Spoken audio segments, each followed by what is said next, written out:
Hi, good evening everybody. What I'm going to say to you is very personal. I'm not somebody who has taken political action regarding Israel or Palestine, as I think of it. It's something that's very deep inside me. I come from Hungary, and of course I have enormous problems with the current government in Hungary. Terrible. By the way, I must tell you why I'm wearing this. I was told this was a black tie evening, and I had to dress appropriately. Well, this is Hungarian peasant embroidery. There's different kinds of embroidery in different parts of Hungary. So you can tell which part is from by looking at the style. And this is what is produced for a special event. So the peasants also have different dresses for special events. It didn't take the urban middle classes to develop this at all. Right, so I come from a Jewish family in Hungary. In my very early childhood, there was really not much very overt anti-Semitism. For example, my grandfather told me that he couldn't go to university, but he could take university exams.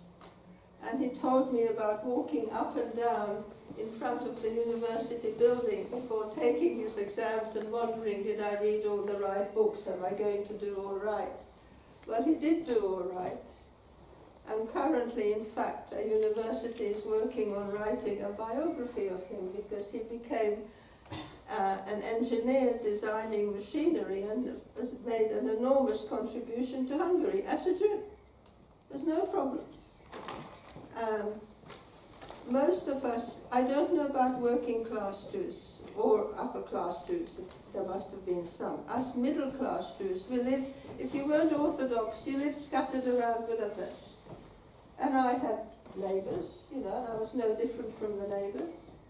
And in fact, we could employ non-Jewish Hungarians to work for us. And being middle class, I had a nanny who was a peasant girl. And life was fine. And then Nazi laws began to come in, which became much worse when the Germans came in. The Hungarians weren't too bad. Men like my father were recruited into the labor corps, which in a way was no different to what was done in the colonies, of course. But life in Budapest just continued until the Germans came in. And then you had to move to certain parts of Budapest. There were still no big ghettos, but you couldn't live in certain blocks of flats, so you had to move together. But what that meant, of course, and you could no longer employ Christians. So I lost my nanny, which in many ways meant I lost my mother, because she was the person who really looked after me. That's what their job. And by having to move from the flat that we lived in, you all lived in central Budapest with 4-story blocks of flats, like all other European cities. When you had to move, well, I lost my home as well. My father was gone in the labor corps. I lost my nanny, my mother, so with my real mother, whom I didn't know that well, I had to move somewhere else. So I lost my home. But worse than that, because we couldn't be distinguished on the streets, you had to wear a Star of David. And I presume in order to behave appropriately in front of now the Nazis overlooking you on the streets, Hungarians now began to name call you and spit at you. I think to use right. I mean, they didn't do anything like that before, so I think it was done so that you would look good to the Nazis now taking power. And then there was another step to attempt to create ghettos. And what happened then was that some Christian priests baptized us. and you went to a forger to have your new documents made with your new name, you were now a Christian. And you moved to another part of Budapest because now you were a Christian and you could. What I have to emphasize here is that those ministers risked their lives. If they had been discovered, they would have been shot into the Danube. And I grew up seeing people shot into the Danube who had tried to stand up against the Nazis. The people who forged our documents, I don't know how much we had to pay, and I have nobody left in my family who I could have asked. They, of course, would also have just been shot into the Danube. It was just an easy way to get rid of people you didn't want any longer than put them in jail, Putting people in jail costs money. You just shoot them into the Danube. So I survived. I had a young uncle who did not survive. He was 19 and he must have been discovered living under his false name. And he died being marched to Auschwitz.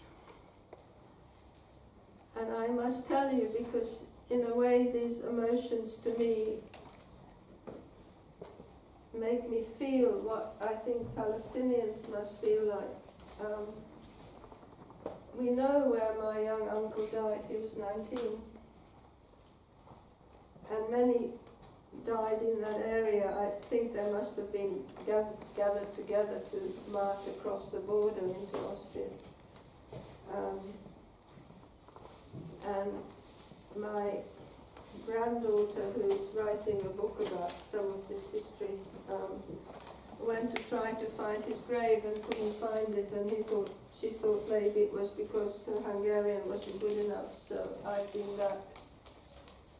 And there is nothing to mark the graves of all those Hungarian Jews. And that too makes me look at what I think about Palestinians and say, well, I know what you feel like. I know what it's like to not even be able to find the skeleton so that you can put a memorial there. So I've decided that I will have a memorial tablet in my garden so that I can say hello to him. He was 19. So that's what I grew up with. We then emigrated to Australia, so though Hungary was my homeland and I survived, so I felt very much that I was a Hungarian and that I had to thank all those people who gave us the Christianity and the documents and looked after us then. But we emigrated to Australia, so I became homeless yet again. And I couldn't really, I never became an Australian. I married because you thought if you got married you could become an Australian, but that's not a good reason to marry. But I did have a child and we divorced, and with my child I came to England. And I taught in schools here. And I just couldn't believe the things I was reading about what the Jews in Israel, the Jews in Palestine were doing to the Palestinians. It was just too painful. It was what had been done to me. I was made homeless. Oh, I am homeless.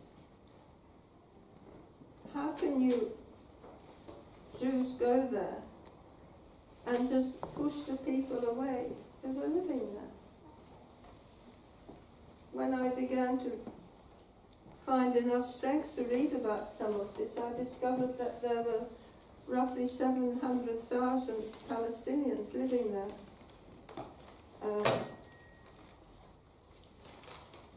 And the Jews went in as the British colonizers went to Australia, pushing away the Aborigines as if they weren't there. As the British went into the Americas, pushing away people who called themselves Amerindian these days, the Aborigines in Australia. And again, it's too painful and I don't understand how they could do that. I'm not saying there isn't anti-Semitism, but then you are to struggle against anti-Semitism, as we have to struggle against racism here. You have to fight for equality. What I learned, I think, was that you have to respect everybody. Find out who and what they are. So, to me, for Jews to say, well, that's our homeland, that's where we come from, we can go back. Well, yes, they came from that 2,000 years ago. Imagine what would happen to this island if all the British who left here and settled in America and Australia and Canada and South Africa, if they all came back here because something they didn't like there, so they were going back to their homeland. It wasn't 2,000 years ago they left here, it was 200 at the most. So to say that you have the right to push people aside from where your ancestors lived 2,000 years ago, I'm afraid, to me, this doesn't make any sense. Fight against anti-Semitism with everything you've got. That's very, very, very important. And it's what I have done as I have fought against racism. But I cannot support Israel going in there and just pushing people aside. It's too painful to me. It is just too painful to me.